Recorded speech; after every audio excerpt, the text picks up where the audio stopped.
Okay, this is part two. Just finishing up our conversation on um, introductions, good introductions.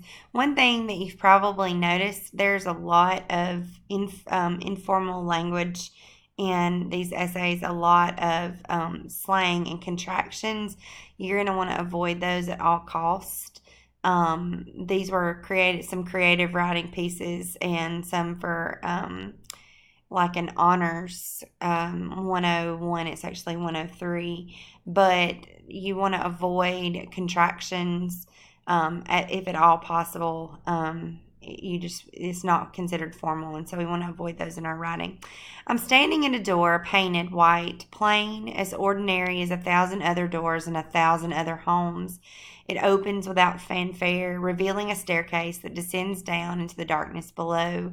Groping around, I find something that I sincerely hope is a light switch, and in an instant worthy of Genesis, the staircase is bathed in bright halogen light.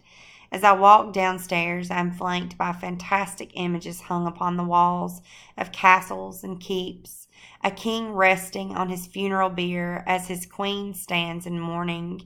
I look up to see a dragon gazing down upon me, fire erupting from his throat like the gates of hell itself as a stalwart knight makes his valiant last stand, crouching beneath a tall iron shield.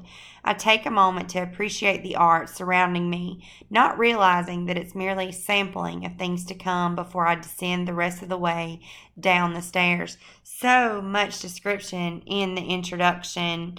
The paper is actually about a man cave where this guy goes to play Dungeons and Dragons in the basement. And so much description here, just in the very introduction, is almost a little excessive. You want to save a lot of your super description for your body paragraphs. I'm not saying leave description out of your introduction. It's very well written grammatically. He uses good language, strong images, strong imagery. But it's actually a very good introduction because it's kind of setting us up for what we're going to read when we get into the rest of his paper.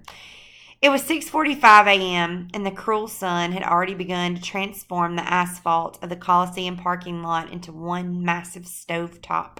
With my marching ballerina bag in tow, I approached what would be my home for the next 18 hours, a well-worn charter bus headed straight to Fayetteville, Arkansas.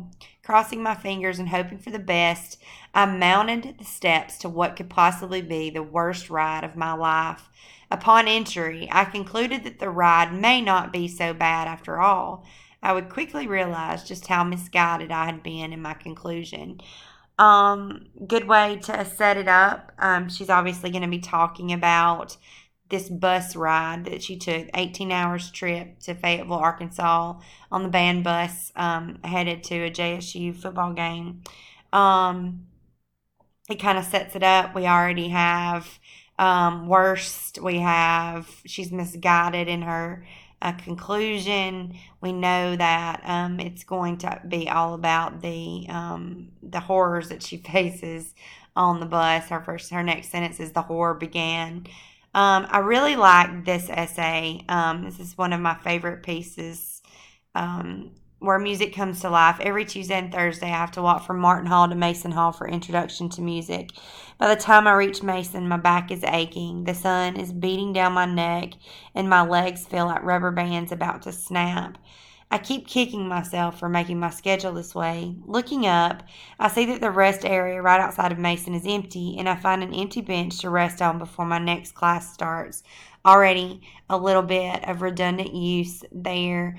This sentence that I marked for parallel structure, these are just a couple of little grammatical things as I see I can't help not to discuss. But she has, my back is aching, the sun is beating down, and my legs feel like rubber. So we've got two instances of parallelism, but then this second little piece here, this second phrase, this clause, is not parallel with the rest. My back is aching, my legs feel like rubber, and then the sun is beating down my neck. So my neck is heated up. If she'd started with my neck, it would have made it parallel. I keep kicking myself for making my schedule. The bench is cold and helps me cool off from the long walk. The only noise is the wind dancing with the trees and the occasional car passing by. Not long after I'd pulled out my laptop to get a head start on some homework, a young man walks up with a black case and sits on the bench next to mine. He opens his case and stares at his instrument, hesitating to pick it up. He looks over at me and asks if I mind him practicing. I wave my hand, signaling him to go ahead. With the first note he plays, the area seems to come alive.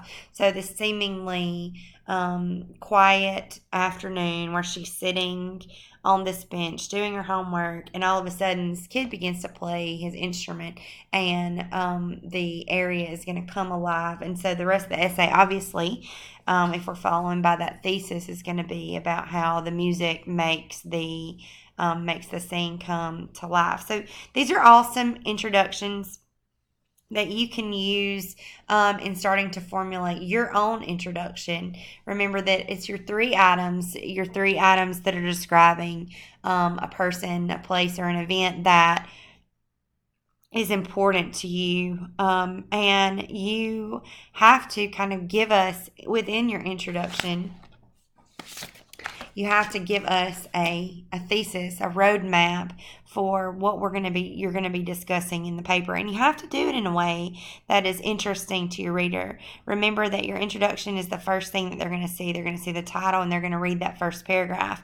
And if you can't hook them in that introduction, then no matter how great the rest of your essay is, it's going to lag if you don't have a good introduction. So hopefully you can take some of these tips, these samples, you can put them to use. Go back, look at all the comments and see how that translates to your own writing. And we will pick back up on Friday with a look at some conclusions.